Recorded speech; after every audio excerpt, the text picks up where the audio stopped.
All right.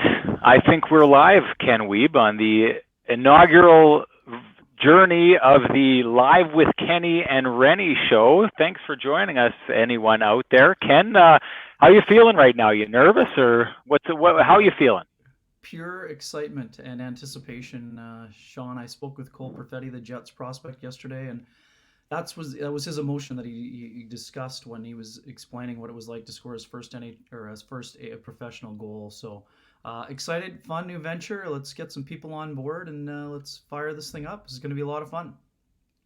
You're likening this first show of ours to the first professional goal by a hockey player. I mean, that's high praise. Hey, I like that. if you don't have the bar raised high enough, you're not going to reach it. So let's make it happen. So let's talk a little bit about what we're trying to do here. We're trying to make sure that we give a space for Winnipeg Jets fans to come and check out, some content. We know what's happened in this market recently, a sports radio, TSN gone. We want to try and fill that void and give people the opportunity to, talk Jets, interact with us, give them some great content that they can eat up. And I think we've got some great content this morning. We're going to be joined by Engels, who's our guy with Sportsnet in Montreal. We're going to talk to Habs a little bit. I don't know what you saw there yesterday, Kenny, but I'd like to really dig into that team that looked so dominant at the beginning of the year and now I'm going to say the word, and it's going to come up a couple times. They looked fragile to me last night, and I think that's what they've looked like recently. We're going to be joined by Garry Galley as well from Hockey Night in Canada. Absolutely wonderful broadcaster, great at breaking down the game. I'm excited to talk to him because he handles the Habs quite a bit as well. And he and I were actually on a trip together covering the Habs last year when things kind of fell apart for them. So he's going to have a really good perspective. Ryan Leslie from Calgary is going to join us as well, as we want to talk a little bit about the legitimacy of this entire North Division and just how excited Jets fans should be feeling right now that their team is looking dominant, but in a division that, well, we'll debate. Is it a legit division at this stage? But first, and one last thing I should mention, we've got some great video. It's been viral all over the internet, that jacket popping performance by Kelly Hrudey. I was able to secure the video that we can play, and Ryan Leslie was part of that broadcast. He's going to be a great guy to talk about that. But I think I'm going to give everyone in solidarity the opportunity to share some wardrobe malfunction stories if they have any good ones. I know I've got a good one that probably maybe puts Kelly's to shame. The only difference is it wasn't on video. But before we get to that, let's get starting some Jets, and let's start where they picked up last night. These are the comeback kids, are they not, Ken? I mean, it doesn't really seem like there's a game that this team is ever out of. It doesn't seem like there's a lead that is insurmountable, but at the same time, it's a team that doesn't let itself fall under insurmountable leads. What are you seeing from this team, and why are they so successful at this? Yeah, it's been super interesting, Sean. Obviously, we saw it on full display yesterday. It was a very even period, with the exception of the two kind of gaffes by the Jets. A bit of a gap control issue on the first goal by Yoel Armia, and then the second one, just a really great play by Jonathan Drouin, but on the backdoor tap in. But again, defensive lapse there as well. But I mean, yesterday was a great example. The Jets weren't struggling necessarily. I mean, shot attempts were pretty even. Danger chances were fairly even, but they were not opportunistic. And it's funny, I mean, a lot of ways Montreal did to them what they had been doing to some of the other teams so far, but the Jets stayed composed. And as Paul Maurice has been saying a lot, their team didn't start cheating the game for offense. It kind of came organically, and they sort of tilted the ice in their favor and took advantage of that fragility, as you mentioned. And I mean, our colleague Eric Engels will dig into it more with him, but I mean, that's a game that Carey Price needs to be better in. I mean, of course, Blake Wheeler's goal is through traffic and everything else, but if your team builds you that type of lead when you've just had a coaching change, you need to come up with some better saves. And again, that's not to pin it all on Carey Price. I think there was a little bit of disjointedness when it comes to the Canadiens and their defensive zone. And I mean, of course, there's some bad luck and maybe even a couple of missed calls, for lack of a better term. But the Jets do a good job of staying composed, and we know they have that high end offensive proficiency, and especially right now. I mean, Sean, you and I talked about this in the press box at our 6 foot safe distance last night. The addition of Pierre-Luc Dubois is really starting to pay dividends. I mean, I certainly don't know about you, but my mentions were not filled with 19-0 point totals when it comes to the trade, and people making these broad declarations. And that's not to take anything away from the production Patrick Laine and Jack Roslovic have had for the Columbus Blue Jackets. But now all of a sudden with 5 points in the last 2 games, and Pierre-Luc Dubois' ability to win puck battles along the boards. He's so good with his stick. All we've heard about is how powerful he is. That's been on full display here in the last 2 games with the Vancouver Canucks and Montreal Canadiens. And the scary thing for opponents, Pierre-Luc Dubois just getting his feet underneath him. And I really think that he's going to be a dominant force. So, I mean, Kyle Connor talked about it. The Jets know that they have the offensive ability to score goals in bunches. They can get hot. As long as they stick in their structure and can do a better job defensively, they'll be fine. But as Nate Thompson said, that's nice to have that ability, but you can't constantly do it because eventually you're going to run into a hot goalie, or it's just not going to go your way in terms of bounces, or maybe your special teams don't capitalize. But that ability of learning how to win, we hear it in all the other markets. I mean, we listen to a lot of things in other markets. Vancouver right now, struggling to finish off games. The other night, no better example, 3-0 lead over Edmonton. Calgary, up until those 2 games with Toronto, having trouble learning how to win and then getting blown out by Ottawa. I mean, it's very interesting. It leads to your other questions coming up about the division and what it's really like in other places. Well, you mentioned those other teams, and if you talk to the Jets, one of the things they think that those other teams may have missing, or if they don't have it missing, the Jets definitely have it in spades. It's their depth that's able to get them out of this. Let's take a look at this clip from Andrew Kopp on his reasoning on why the Jets just seem to never be out of games. It feels like our depth, like our off nights haven't been as often when we're in. Feels like at least one line can go and win us the game on any given night. Now, you were talking about Kyle Connor a little bit earlier on, and I thought it was interesting because, I mean, this is unprompted. I wanted to bring this into the show. I'm going to bring a clip that he had to say, but he says, we've got the type of talent that can score in bunches. I think this is one of the best groups we've had in a while, and it's pretty exciting on this team at the moment. We know we're good. I loved that line. We know we're good, he said, with just absolute, utter confidence. How are you feeling about where this Winnipeg Jets team is right now? Because clearly they feel great about where they are. And they should, Sean. I mean, I think that Andrew Kopp's clip was perfect to use there because based on our conversation we had the other day on the phone, there have not been a ton of nights when the Jets have had all 3 of those top 9 forward skaters going at the same time. Yesterday, they were all key in getting things going. I mean, it wasn't just the Scheifele line yesterday, even though Mark Scheifele extended his point streak to a career-high 11 games. It wasn't only the Paul Stastny line who had a picturesque 3-way passing play for a goal. There was a contribution from that third line, specifically Mason Appleton getting the puck to Nate Thompson, who got a bump-up shift after some special teams play. And it wasn't just the power play that happened to deliver a goal on a nifty play from Blake Wheeler, banking it off the post, and Kyle Connor pouncing on the loose puck. This was one of those events where the Jets had all 3 of those lines going, and all of them were able to contribute. And that's not a knock on them. We have not seen that as often this year. But when you have that depth, and B, when you're able to get contributions throughout your lineup, it sure makes things a lot easier, especially when you're still having some challenges occasionally in the defensive zone. Well, and when I had this show built, yesterday, and then, a new game comes along and everything gets torn up, one of the questions I was going to ask about was the depth and maybe what had happened to it. I mean, you'd started to see Andrew Kopp, I think that was his first point in 7 games or something like that.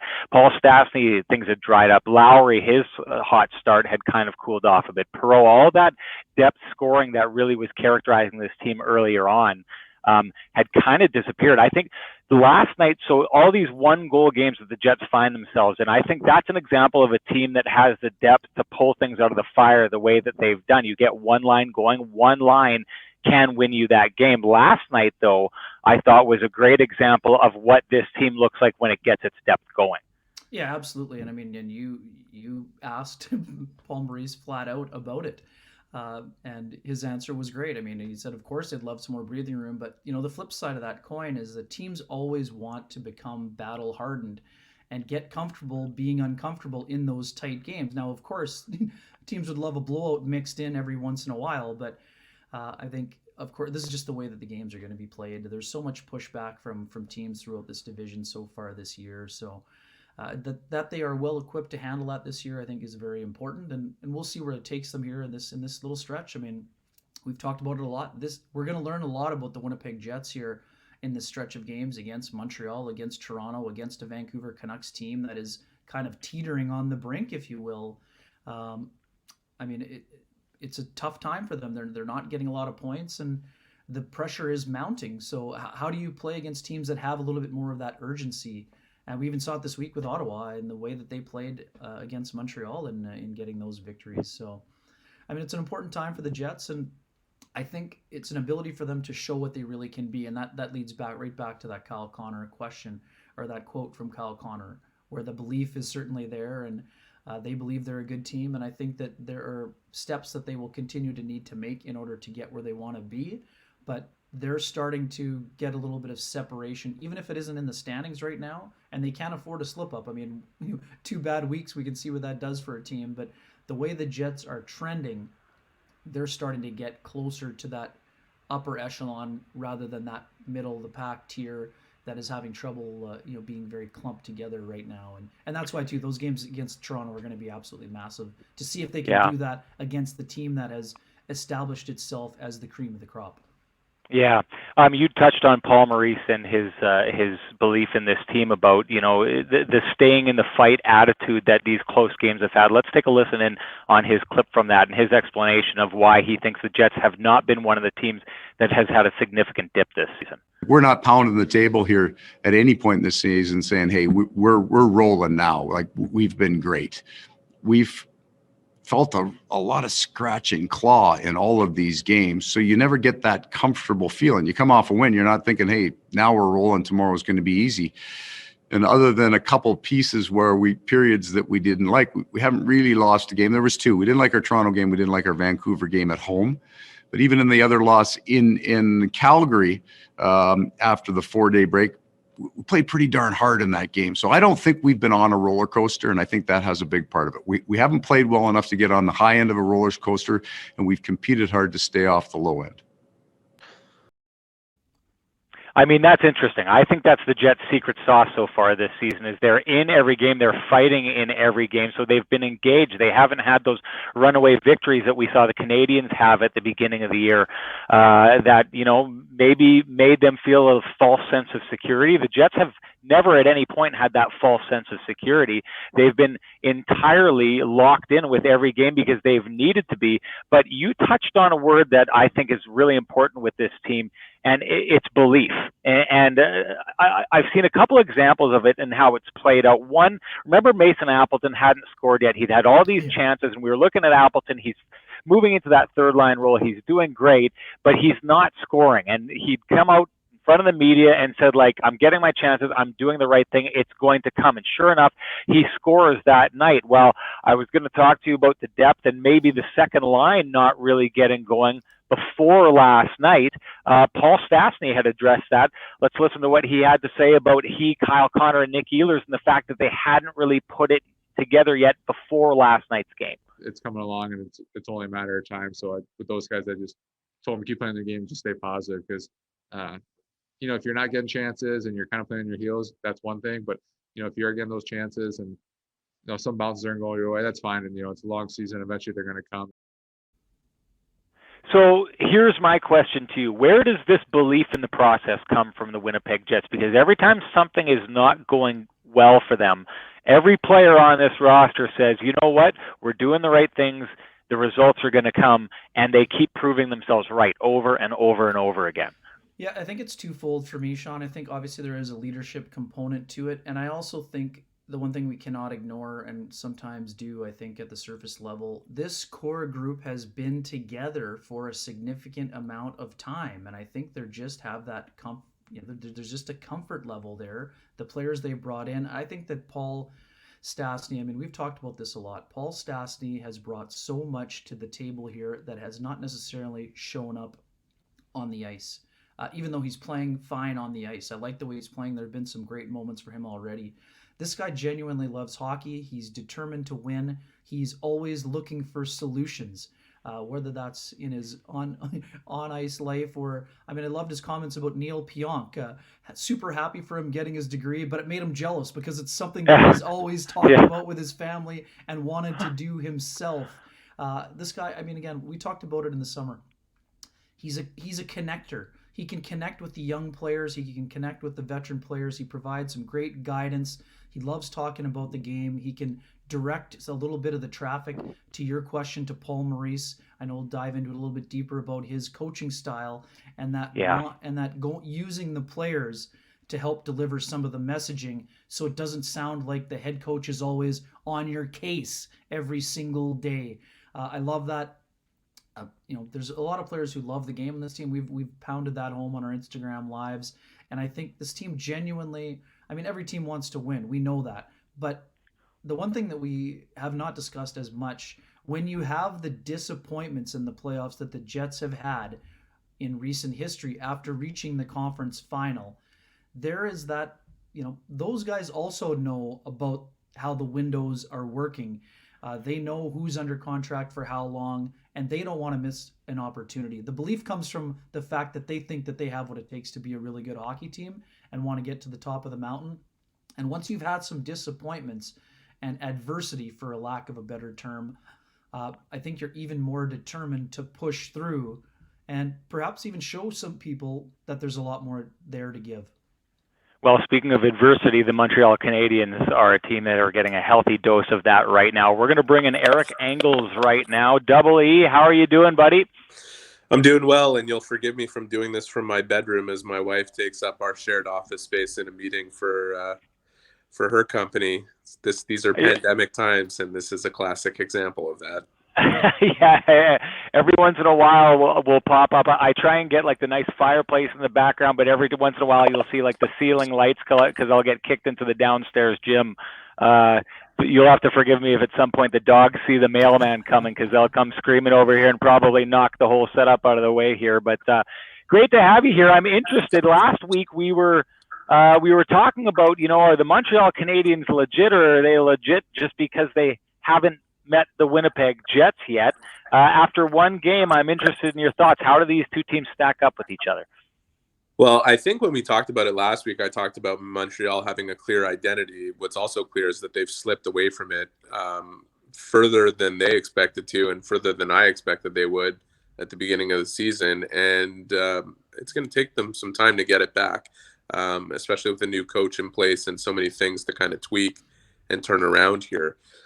We saw exactly what the Canadiens have been of late, which is a good team for half a game and then a disastrous team for the other half. As far as the Jets are concerned, I was listening to you guys kind of just talk over those last couple of points. And when you say that that you look at those there hasn't been that much peak and valley with the Jets, that there's, it's kind of that you could see that it's not running over teams, but it's not falling to them either. You could see it almost in that game also last night. Like they Montreal was the better team in the first half of the game, but the Jets weren't that bad, and no, the minute they turned it up, it was a pretty even game until Carey Price allowed a goal that was horrendous and just a backbreaker. So I don't, how they stack up against each other. I think if they're both playing their best, it could be some of the best hockey we see in this division. But one team is kind of even keel here, and the other team is way up and down, and that needs to level off. Yeah, speaking of Carey Price, I know you dug your teeth into that subject in your column today, Erica. What are you seeing from him? I know what I saw the other night was a lot of 10 bell saves, but then a couple of real softies. Has that been the formula so far this year? Because sometimes, the numbers don't tell the whole story, and we know that the numbers are subpar for a goalie of Carey's quality. Yeah, I think the numbers are quite representative of what we've seen from Carey this year. And yes, he has been excellent on some high danger opportunities towards the top of the league there. But the goals that are going in are bad. And the one that went in from Thompson last night is the most problematic of all. The puck is behind the net. He ends up on his knees. The puck gets to Thompson. From his knees, he guesses the puck is going high. He lifts up a little bit. His stick comes off the ice. There's a hole in his 5-hole. Carey Price, his rookie season was my rookie season, 2007. Yeah. And ever since then, Price and I have had dozens of conversations about this position. And the one thing that he has religiously said to me about playing goalie in the NHL is that you cannot afford to guess. And this came up because I once asked him, you and Hasek have completely different styles, and yet you're both considered to be among the better goaltenders of a generation in history. But can you afford to kind of, Hasek used to show you blocker and take it away. Like, can you do that in today's game? And he said, no. The minute you start guessing in today's game, you're dead. And he said that because one of the other things he likes to say is your average fourth liner shoots as well as a top liner now. And Nate Thompson is unquestionably a fourth liner, a great guy. I love Nate Thompson. He's one of the top 5 people I've ever met in hockey, and a guy who embraces his role as a fourth line player and loves to play that role and plays it quite well when he's healthy and has a bit of time to get his rhythm, which I think Jets fans will see. But it's a classic. Like, yesterday was the epitome of what's wrong with Carey right now. And in times where he has turned to guessing and anticipating, he has struggled, and he's required a reset. He's required time away. And the fact that Jake Allen has played tremendous and that he finally has a goaltender behind him, Carey Price, that they haven't had one of this quality since 2010, it gives them the time to afford to him to take a week and work on this and let Allen play while the Canadiens sort through their issues. Because the one thing that a goaltender can't solve is when their game goes south, if the team in front of him doesn't give him a chance to get his legs back underneath him, which is the case here in Montreal, it doesn't work. And we saw it with Freddie Anderson last year when he was struggling and the media was dumping all over him. And the Leafs were playing like a peewee hockey team in front of him in terms of the way they defended. If these trends continue in Montreal, like, they need a stabilizing force in net, and Allen has the confidence there. So give Price the time to figure it out so he's no longer guessing on the ice. Eric, like you, I thought the beginning of that game, the Canadiens looked like they had it together, looked a little bit like the vision of what we were hearing their coach talking about how he wanted them to play under him. And then after that, I thought when the Jets really started pushing back, the word I used earlier in the program, the word that just keeps popping into my mind is they looked fragile. They looked like once they got pushed, that was it, and they were kind of falling apart.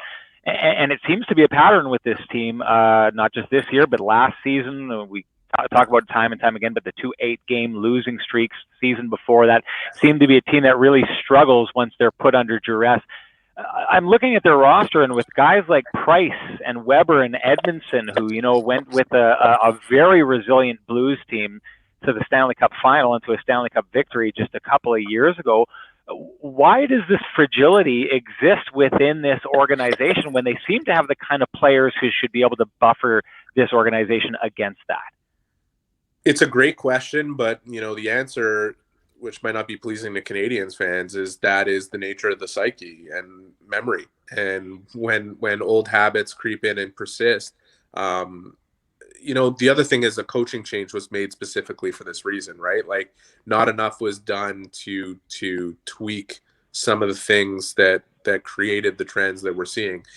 That said, Dominic Ducharme had a line last night, and he was absolutely right. Habits take time to establish, and they take time to deconstruct and then reestablish. So it's one of those things where I think the memory, that the Canadiens have from last year is embedded in the group a little bit because Claude Julien kind of allowed that to fester a little longer than it should have. I'm not saying he's solely to blame here, but there were some issues that led to his dismissal and the need that Marc Bergevin clearly identified that was a serious one here. So, look, I can't begin to explain that. I agree with the kind of veterans the Canadiens have, with 5 Stanley Cup winners with Carey Price and Shea Weber and Jeff Petrie and Philip Deneau, and go down the list, Paul Byron and whoever you want to point to. These issues should not persist for this long, and you should not have that type of fragility set in where a game turns from one where you're in control and then you're suddenly one bad thing happens, okay, you bounce back from it, and then two other bad things happen and you can't recover. I think the Canadiens might have hung around in that game and been okay when, before Carey Price let that goal in. Like, that goal is so deflating. But there's other things that can't be fixed overnight, and the penalty kill and the power play. If you guys want to talk about the penalty kill, I see something there that it is the most perplexing thing I've ever seen in my life. Well, let's go at it, because I know special teams has been an issue with this team, and watching it last night, I mean, the Winnipeg Jets power play, if you let it be dangerous, it will be very, very dangerous. And one of the ways to do that is to be overly aggressive. It's kind of one of those power plays that you have to let them possess the puck, weather the storm, and try and make your way through. But that kind of goes against the nature of that Canadiens team, doesn't it? They like to be highly aggressive. They do, and when they're highly aggressive in the neutral zone and up the ice, it creates a lot of situations where they've been able to manufacture 7 shorthanded goals this season, which is amazing. But their over-aggression in their own zone is one thing, but to me, there's something structurally wrong with the penalty kill, something that they do that I don't think I've ever seen any other team do. It is so mind-boggling for me. And I'm going to try to explain this because it's a technical thing here, but I see the penalty kill as an X, not as a box. I see it as when the puck is on the perimeter, you're going to go towards the central points of that X. And when you need to challenge for loose pucks, you're going to go to the extremities of that X. What I see with the Montreal penalty kill is an S. I see a forward, the first forward, when the puck goes to the point, you typically see the two forwards, right? This is where the box idea comes in. You have one forward covering one point and one forward covering the other and rotating towards the half walls, right? What I see with the Canadiens is that they have their first forward who engages on the point. He continues with the puck going to the other point. Yes. Okay? Yeah. And then the other forward stays in the high slot and stays stationary. The thing with that is that first guy who is rotating through with the puck is not going to get there on time to make any kind of play that makes sense. And then from there, you have a defenseman that steps up to fill a lane. If this sounds complicated, the way I'm explaining it right now, it's because it is complicated, and it's creating confusion, and it's creating hesitation, and it's creating the Canadiens getting stuck between being too aggressive and being passive, like you saw on the first power play goal that the Jets scored in that game. They need to address this. This is a tactical thing. They have Shea Weber, Ben Sherratt, Joel Edmondson, Paul Byron, Phil Deneau, Tyler Toffoli, Josh Anderson. Go down the list. There are so many players on this team that should be great at killing penalties. The power play, we can't even get into that because it's such a disaster that it needs a complete extreme makeover. But this penalty killing situation, there is no reason it should be this bad, and they need to fix it immediately. Well, I want to bring in some more voices on this because if the Canadiens were easy to fix, it would have been done already. So we need as many minds trying to figure this out as we can. So I'm going to bring in Garry Galley from A Hockey Night in Canada, who does more than his fair share of covering the Montreal Canadiens. Garry, how are you doing? I'm doing great, guys. Good morning. Good morning. I wanted to talk with you specifically about this because one of the things that we've been talking about is how fragile this Montreal Canadiens team has been, not just recently, but over the years with this team. And I think back to last Christmas, you and I were on a trip together. We went and covered their Florida trip right after Christmas, went down, covered a game in Florida against the Florida Panthers, then followed them down to Tampa Bay for the next game. And the storyline back then is it was earlier in the season, the Canadiens had gone on this 8-game losing streak and they'd fallen apart, and then they fought their way back into the season, got back into a playoff spot, and you thought, okay, this team has finally kind of slayed this dragon that has been terrorizing it for years, their inability to bounce back when things got tough. And so I remember the storyline. I did the pregame, set everything up. The Canadiens in a great spot. They're in a playoff spot. A win here tonight puts them in a really good spot. But a loss and they drop all the way down out of the playoffs. Sure enough, they lose, then they lose that next one and go on to lose 8 straight games again. What are you seeing from this team, or what explanation could you give as to why this Canadiens team seems to be as fragile as it is and not able to move beyond that or learn the lessons that can be learned when you're down?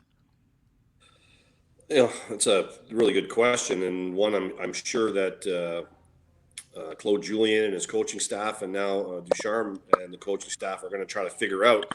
I definitely think that a lot of people felt like Montreal were missing some pieces, even when they were having some success in the past few years. I think there were a lot of people out there that looked at this team and didn't think they had enough game changers, didn't think they had enough chutzpah to really make a difference in key games. And I think going out and getting the players that Marc Bergevin did and spending the money that the Montreal Canadiens decided to spend, and I don't think anybody could argue that Josh Anderson and Tyler Toffoli and Edmondsons and those guys have made a difference. And even Corey Perry, to a certain extent, I think bringing a guy in with his kind of background in Stanley Cup and just a guy who's been with Team Canada and has been in the ups and downs of it, I think eventually in all of this, he's a person that will help as well. So they've gone out and they've really pushed themselves to be the team that they think can win with.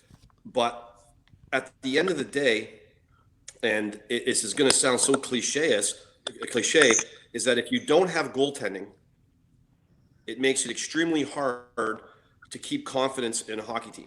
And I say this because I played in Buffalo many years back, and Dominic Hasek was our goaltender. And Ted Nolan was a new coach coming on the scene. He was a young coach coming out of junior hockey, a guy that they'd hired in hopes that he probably would fail because there was people that really wanted to get back a hold of the hockey club at the time. And what happened with when you have a goalie like Dominic is Dominic hides a ton of imperfections. And when he hides imperfections, players get confidence. So if I make a glaring mistake and Dominic makes a casual save with it, it's no big deal. But if it goes in the back of the net, now it's heightened focus on me. And so my confidence gets damaged. I become a little more fragile. The team loses the game because of my mistake.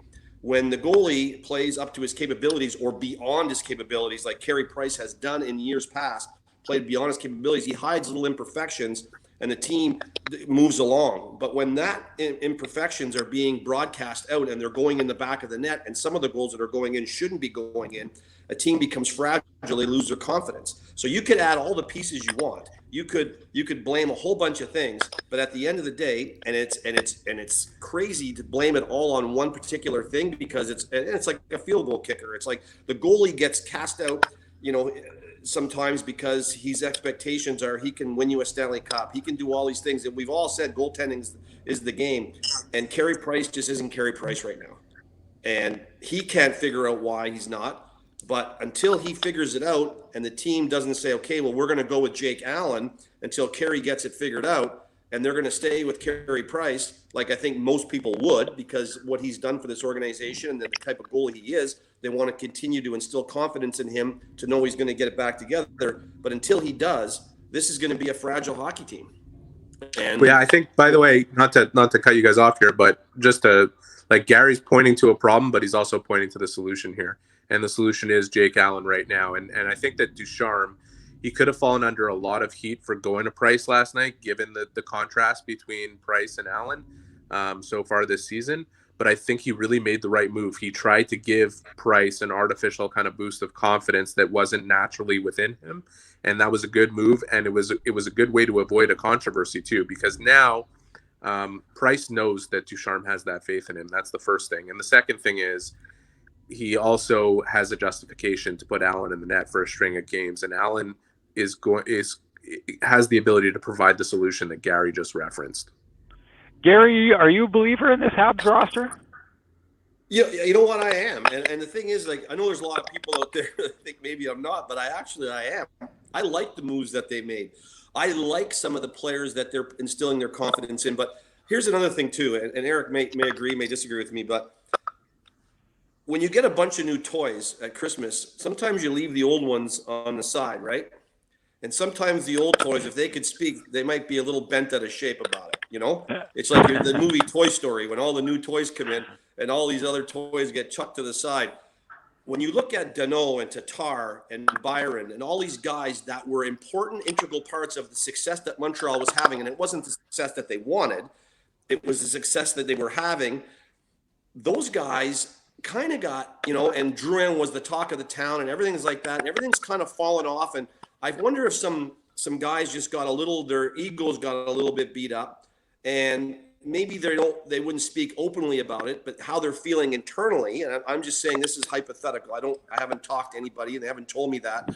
But sometimes when you get a little bit pushed out a little bit and all these new toys come in and they're getting all the attention. I watched the game the other night. I see Brendan Gallagher sitting on the bench on a 6-on-5 with the goalie pulled, and they need goals. And there's a guy with 6 goals, 7 goals, and he's sitting on the bench with the strap undone in the last minute of the game. I don't understand that. This is a guy that the Canadiens counted on and signed a new deal, and he's the heart and soul.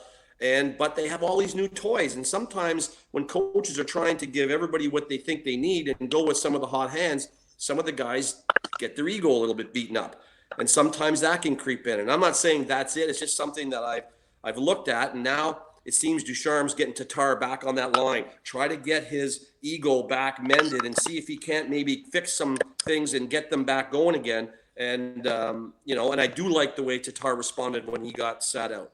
And I do like the way Byron handled everything that was done. I think both those guys handled it very professionally. But how you handle it and how you feel are totally different things.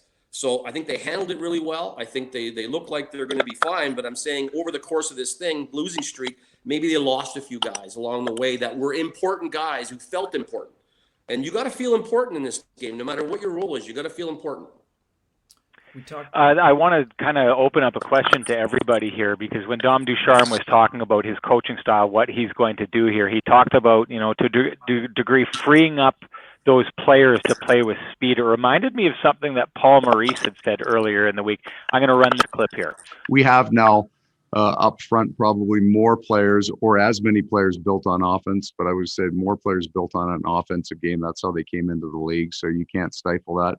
I'm not trying to turn a 40-goal guy into a grinder. I just like him to consider doing both. I love that line, consider doing both. I'm going to start with you, Garry, because when I hear what Dominic Ducharme is saying, it reminds me of if you go back to when Barry Trotz was coaching the Washington Capitals.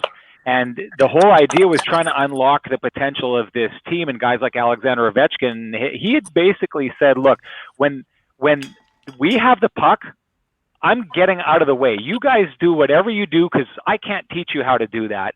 But when they have the puck, then you do what I ask you to do. And it also, Sullivan with Pittsburgh, the year that they went on that run and won the cup, I'd asked him at some point during that playoff run what he did to turn that team around, because they were terrible. They were just on the outside of the playoffs before he came in, and then they go on this amazing run in the last half of the season. And he'd said, I just got out of their way. I asked them, what do you want to do? And they said, we want to play with speed. So he said, okay, abandon all these structured systems. Let's play with speed. How often do you think, Garry, in this league, it's coaches getting in their players' way, and the successful coaches are the ones that just get out of the way and let players play free? I think, coaches get out of their own way. I think when Dan Bilesma started in Pittsburgh, when he took over for Michel Therrien, I think he did somewhat the same thing. He had all these thoroughbreds and he let them run, and they ran and they won the Stanley Cup and everything was great. And then eventually he got into his own way and he started to be a little more systematic, and he started to do things that this team just didn't function well within. And eventually, the coach becomes maybe something that is in the way. And so they made the change to Sullivan. He opened it up, let it go, and away they went again. So, I mean, they got a lot of thoroughbreds there that they were running with. And again, great goaltending. It was Fleury and then Matt Murray. So, someone said to me one time, you show me great goaltending, I'll show you good coaching. And it's like, and I always chuckle about when I hear that, because, I have a lot of respect for coaches and what coaches do and what they have to do to get the most out of their players. And in this era we're in now, it's a bit different. You have to be a real people person. You have to be someone who understands people's personalities, what buttons to push to get some going, how to pull. It's like having your own kids, guys. You have kids, right? They don't all react the same way to certain things. Some of them you have to get to them by speaking a certain way. Some of them you can get angry with and they'll respond. Some of them won't respond to, it's just, you have to like work with a team, and you got like 23, 24 guys you're trying to push the right buttons on. Back when we played, there was no buttons pushed. You did this or that's it. You don't fit. You don't fit in the box. You're out of the box. Now it's a little bit more. You have to be able to get your points across calmly, understandingly. Like I think the Canadiens have done a real good job of building a team that can win. I do think this is a team that if they catch lightning in a bottle and they get everyone cylinders firing, they can clean up their specialty teams. Carey finds his game. This is a team that can win. Are you kidding me? They've got more than enough pieces to do it. They showed they could score a ton of goals. They've already done that. They had like 30 faster than anybody. But now the goals dried up, because sometimes when you're thinking about playing defense and you're thinking about stopping goals from going in, you're not really ad lib playing to score goals. You're more thinking about not creating chances against, and sometimes that just gets in the way of everything. So they need to let some things go, I think, as a team. Like sometimes you're just better to let some things go and just go and play without all the stringent things that get attached to it when you're struggling. But you still have to have a resemblance of a system that you fall back on when things go bad. Your system is everything. You have to fall back on that when things are really bad. When things are going good, coaches will let the system go. They'll like, okay, well, we're winning, so I can't really say too much. But when things start to go bad, the system is what you rely on to get your confidence back, to get rid of that, to be strong again as a team and trust yourselves. And the Canadiens are going through that right now. So they need to get traction soon, because this is a short season. Yeah. So they need to get traction soon. They need to start to get some points and start keeping up here. Kenny, apply what Paul Maurice said to the Winnipeg Jets and how you see it working for that team.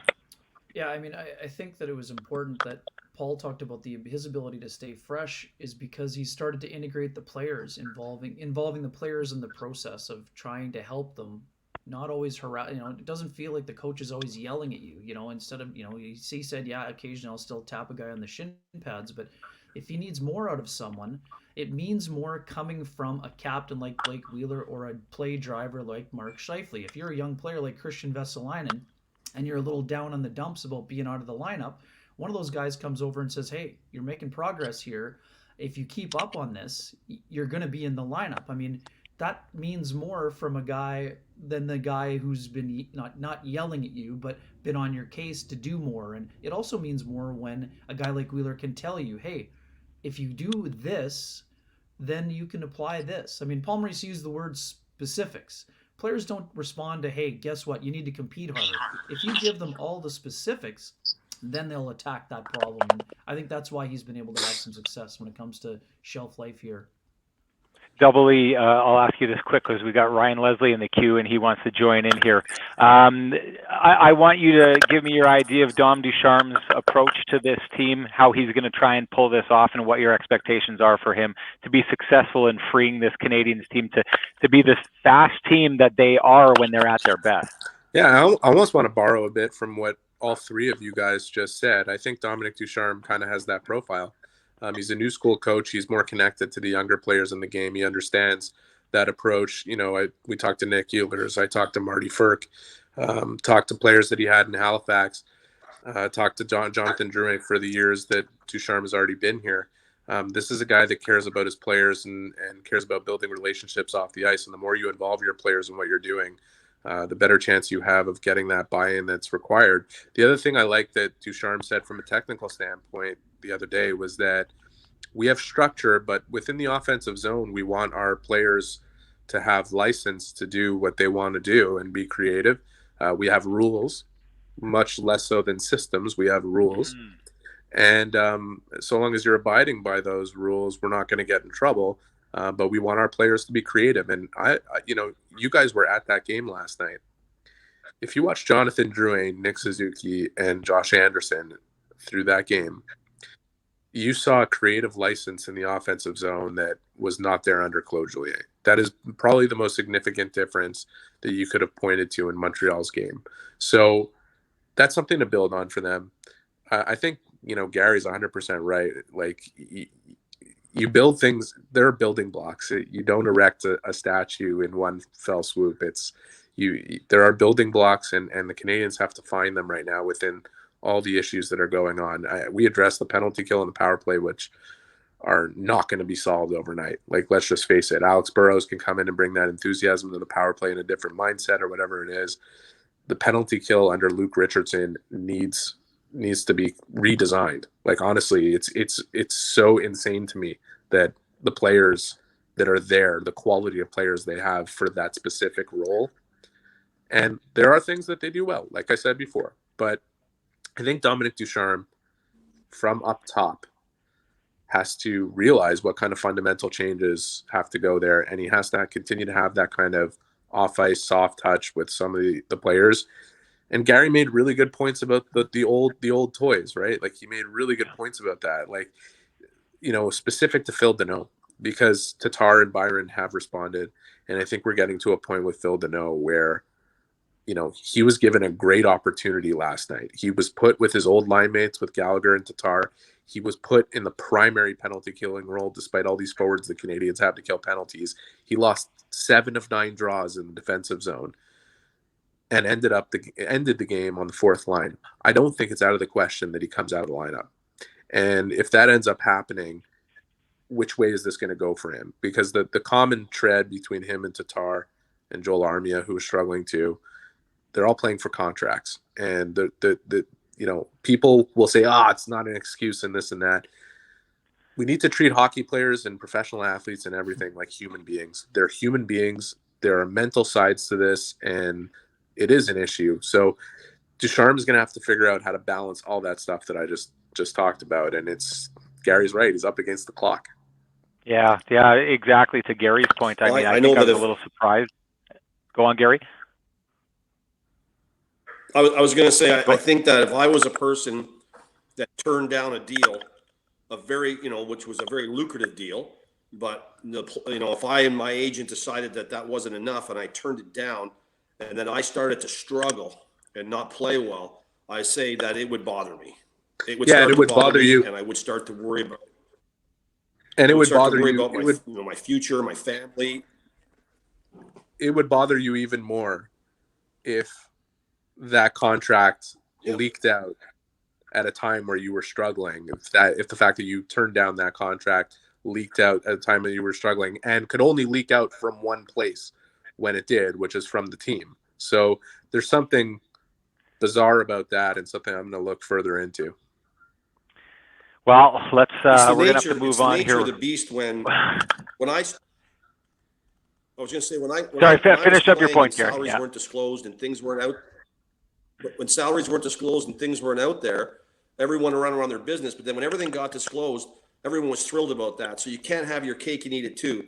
If you want to have all these salaries out there so you can go out and get what you deserve and all that money you're being made, then you have to take some of the negative things that come with it. The salary being put out there and you turning down the deal, it seems like it's not a thing that would help him through it. But at the same time, he has to be strong enough to handle that. And it looks like that he's not right at this point. Okay, we're going to wrap up that topic. We got to move on here because we got to bring in our guy in Calgary, Ryan Leslie. You can stick around if you want, Eric, if you got someplace to go. But I'm going to bring in Ryan here. Ryan, I think you were listening off air to what we were talking about there. Garry had talked about coaches and their ability to push buttons. There was a little bit different button pushing happening in your broadcast last night with Kelly Hrudey. I want to play the video, and the only reason I play it is because Kelly's so good with the self-deprecating humor, and he's so good at handling situations like this. This was in the broadcast last night. I believe it was caught on camera but not live, but then they built it into the broadcast afterwards, and this is Rick Ball and Kelly doing play-by-play on Kelly off camera. Let's check this out. Watch Kelly's button here. Watch. Keep it up. Oh! My God. I wore my safety goggles today. I'm glad we showed it because I couldn't stop laughing there. God, I can't see the monitor. I have tears in my eyes still, and I'm not joking.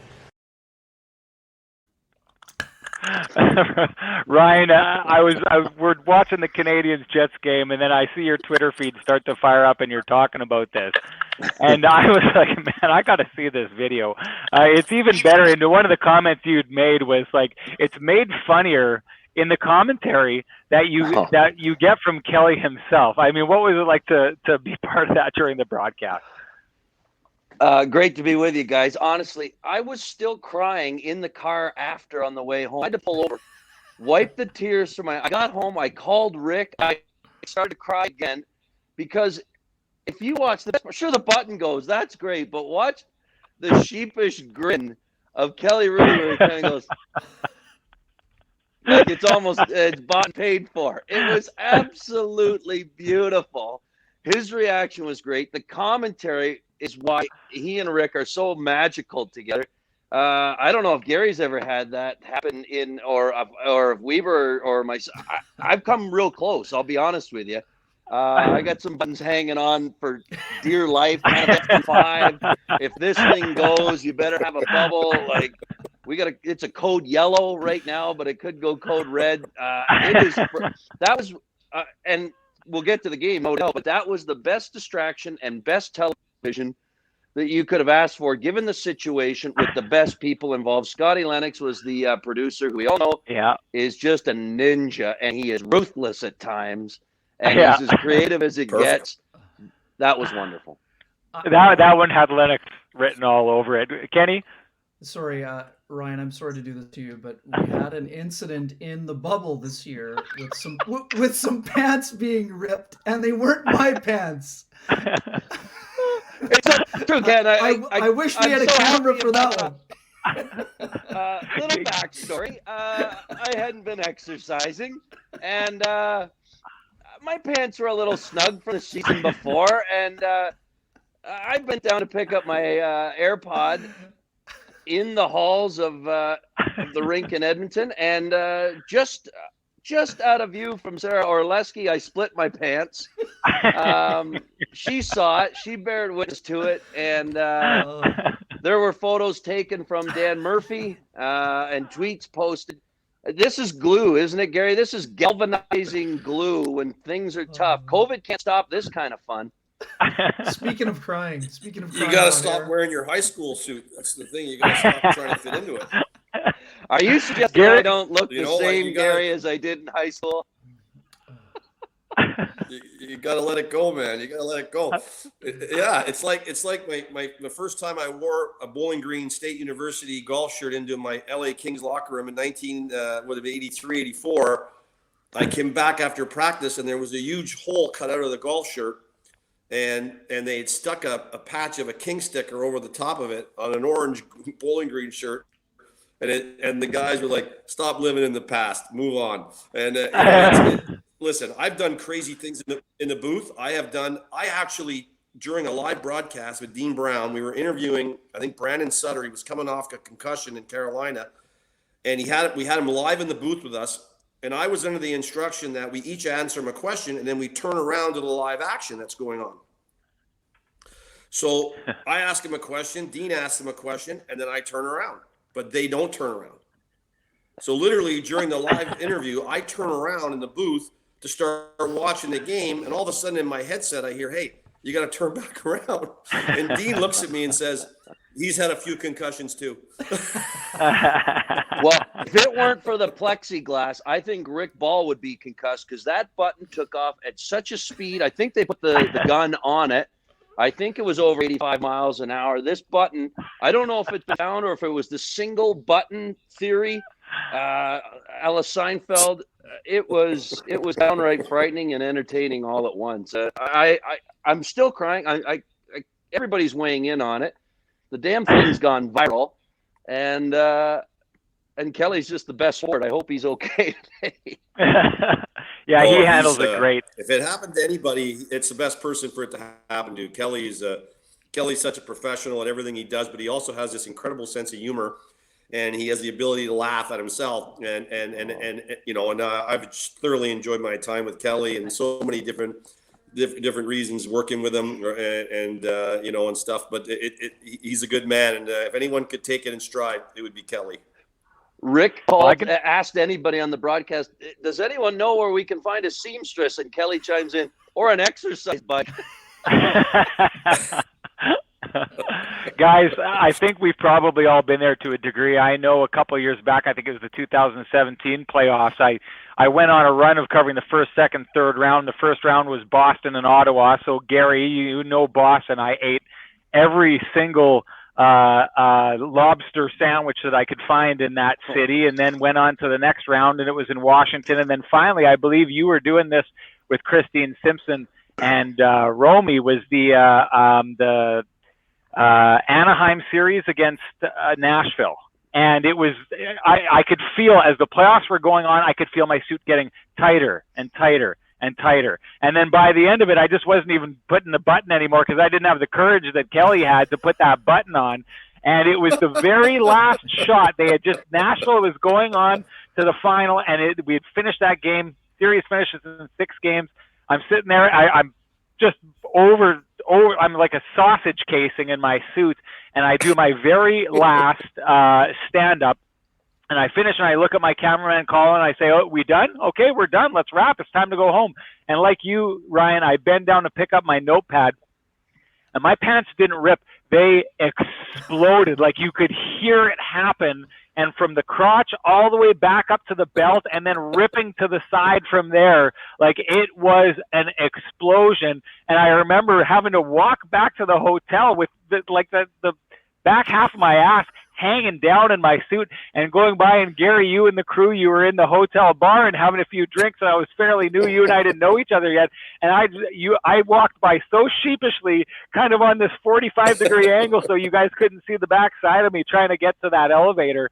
It happens to the best of us. So we're definitely up and down in this business, and that definitely applies when it comes to the weight throughout the time we're doing our jobs, especially in the playoffs. The walk of shame. So we should move on. What's that, Gary? The walk of shame.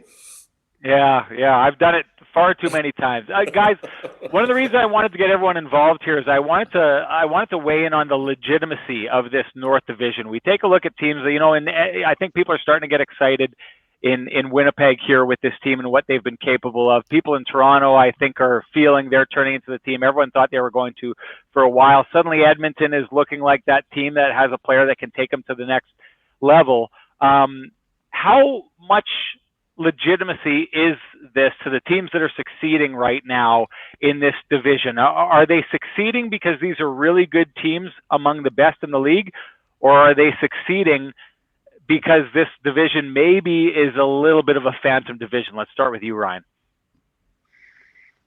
Well, I don't know, because the Calgary Flames aren't succeeding. This is a team that has struggled with everybody. They weren't overly there wasn't a lot of bite against their series in Winnipeg. There wasn't any bite against Winnipeg. They were thoroughly embarrassed by Edmonton.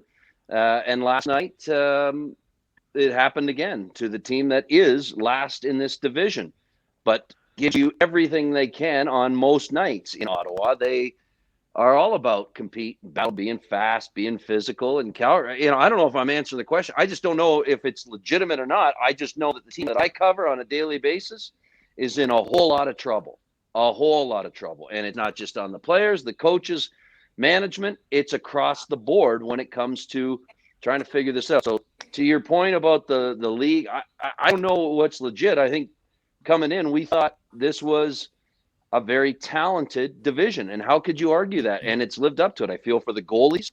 The guys in this division are downright snipers and point eaters. So, I think it's legit. The travel is what it is. Being locked in, I think, can have a negative effect on teams if they're snowballing. It just adds to it because they can't go out for dinner and bond and talk about this thing. And maybe Gary can speak better to that. But I just know in my conversations with the players today, they're feeling it. The division is legit. It's good. And teams that are rolling are feeling real good. But the teams that are bad, I think, are just going to continue to snowball. And it's a lot harder to dig out than it would be otherwise. Gary, the fact that it Yeah. seems on a lot of nights that it's defense optional in a lot of these games, the way that Connor McDavid and Austin Matthews and Mark Scheifele are putting up points, the fact that it seems a little defense optional, do you think that it may put these teams at a disadvantage when they finally get out of this North Division and meet the other teams around the league that look like they're going through more of an offensive grind than we are here north of the border?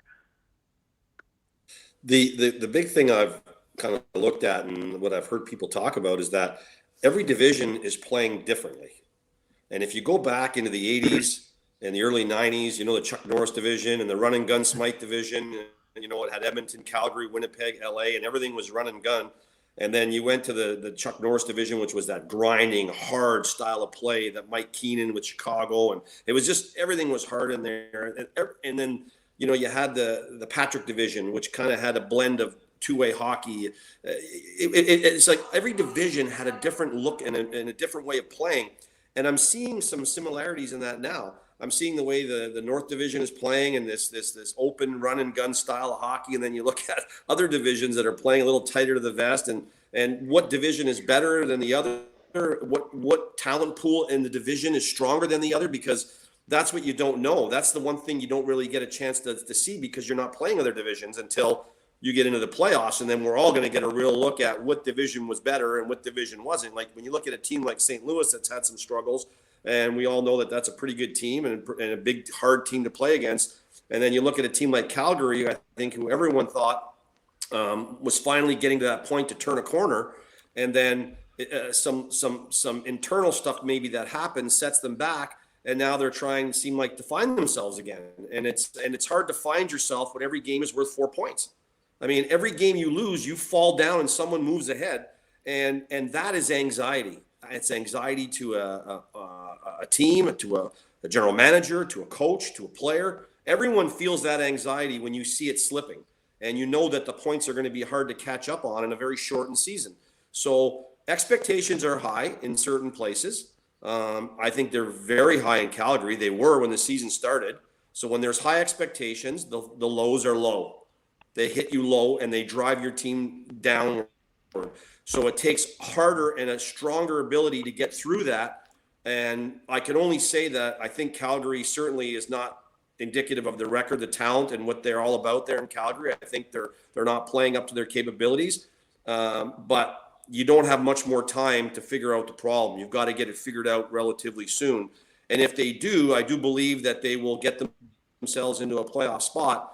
But can they get out of the anxiety they're in now and find their game back again, where they're playing, not feeling like they're trapped in a box? They just got to get out and play their game and let other teams dictate the way they're playing and adjust to them, as opposed to, it seem like they're trying to adjust to everyone they're playing. And I think that's not the way Calgary plays their best. Yeah, Ken, to Gary's point about the teams that are struggling here, I mean, I think a lot of people, especially in the States, the media that covers it there, look at it and say there's a lot of bad teams in Canada, so the good teams there shouldn't really be celebrating too much. But the other side of this is Vancouver is a team that did really well in the playoffs last year and people thought could potentially take a step forward. Calgary, another team that looks like they should be a contender. Montreal came out of the gates and was absolutely red hot. People talking about them being one of the best teams in the league. I mean, does it say something about this division that the teams that are struggling are teams that potentially could be very good teams and find a lot of success?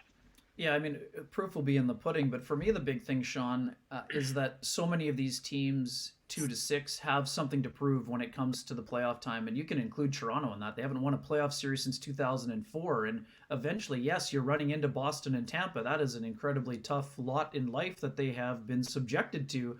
But a lot of these teams had playoff disappointment recently, right? I mean, the Jets, Calgary, even Vancouver in a year where they went and made a run and were the last Canadian team standing.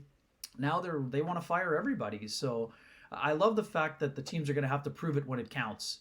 Are there good teams? We're going to see. I mean, what we know is that there are, 2 Vezina Trophy candidates and 1 winner in Connor Hellebuyck and Jacob Markstrom. Freddie Anderson's playing at a pretty high level. We know there's probably not a lot of Norris Trophy candidates. Of that, we can be pretty sure in the division. But having said that, how about the way that Darnell Nurse is playing this year? both offensively and with that physical play. So we knew there was high-end talent, as Ryan mentioned, right out of the gate. And sometimes high-end talent is going to make even strong defensive teams look silly. But can you do it when it counts? To me, that's what it all comes down to in the North. I think there are some good teams in this division. But the other problem that we're seeing, the Jets, a perfect example. They played Calgary and Ottawa 5 times, and they just played Montreal for the first time. They played Toronto once. So I think a lot of the teams are still trying to figure out where they stand within the North Division, let alone where they stand in the league itself. Guys, we got to wrap this up. It's been great spending time with you. Before you go, I want to get a guess on this. We've already lost one coach. How many more coaches in the North Division are gone before the end of the season or at the end of the season? Ooh. 2. Yeah, I think there's 2 on the hot seat right now.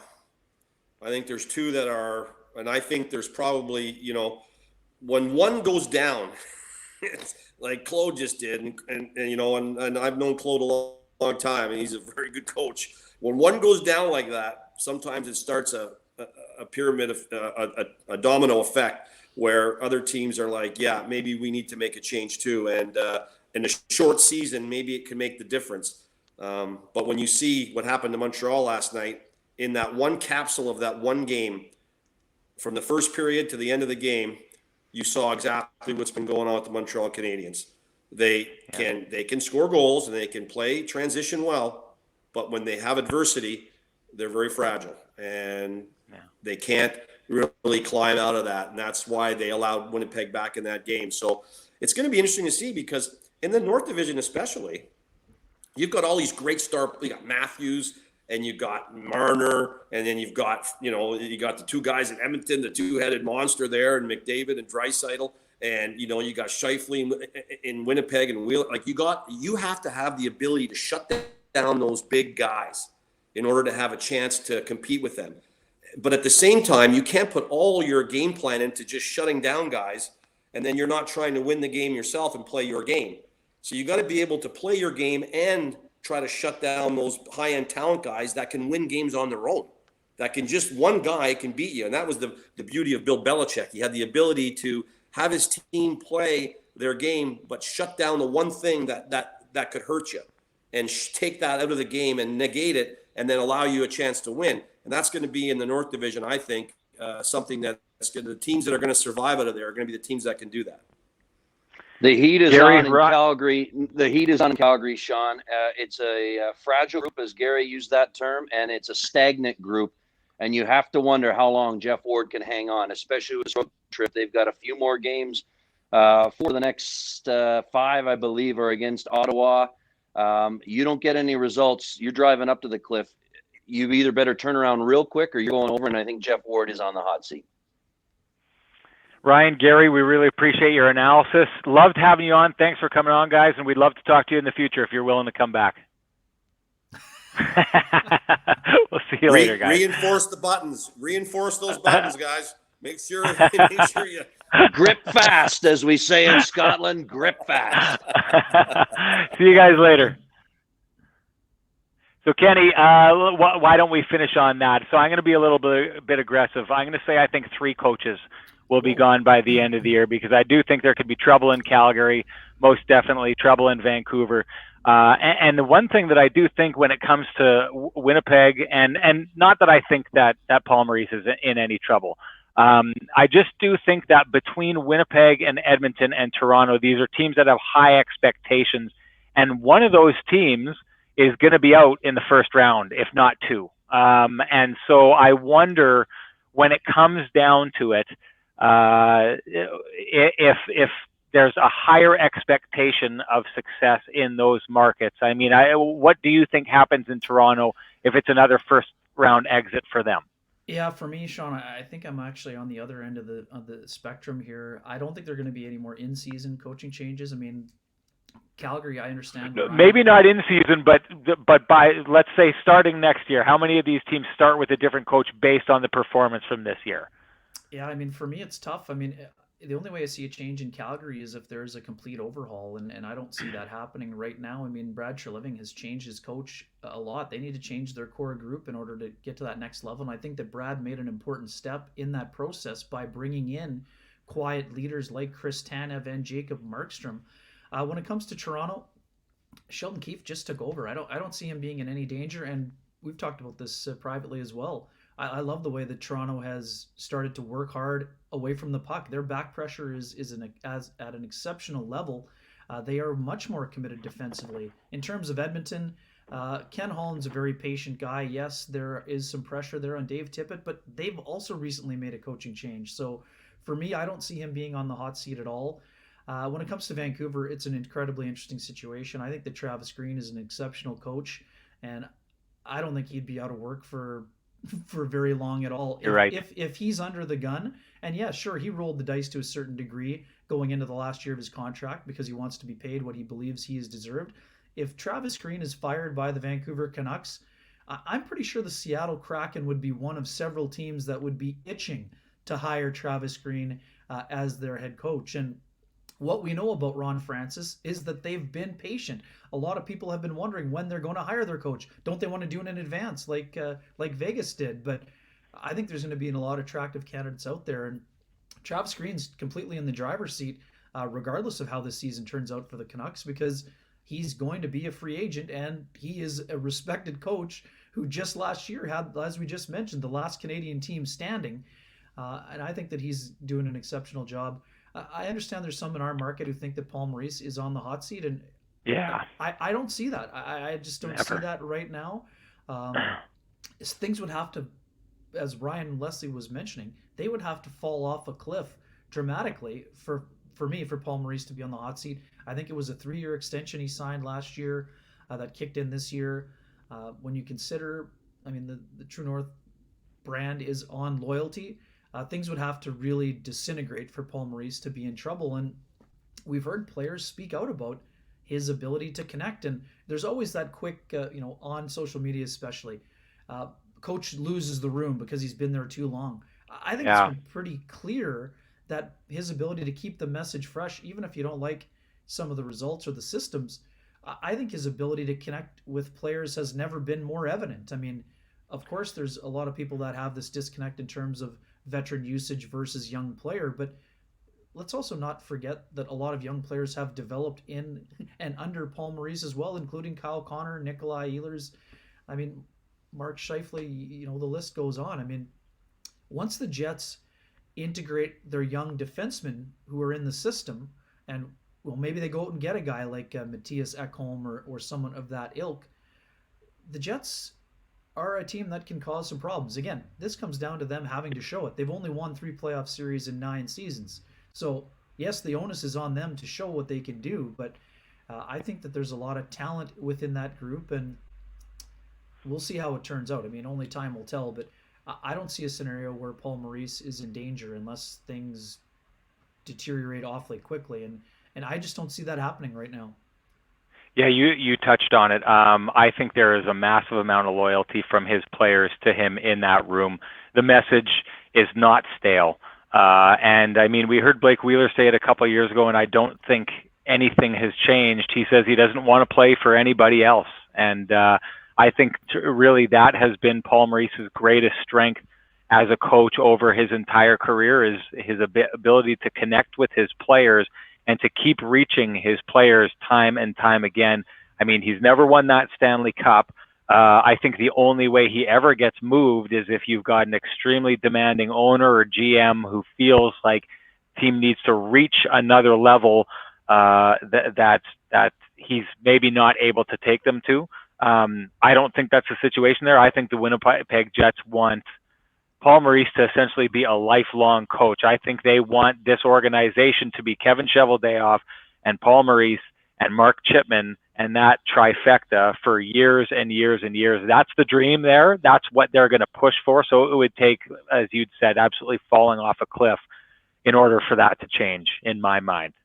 Kenny, we should be wrapping this thing up here. We took the plane out for a test flight, and I think we're landing it right now. Happy to get this inaugural show behind us, although it was a ton of fun. Want to thank Eric Engels and Garry Galley and Ryan Leslie for joining us. Tune in and check us out next week. We'll give plenty of notice on what time we're going to be running.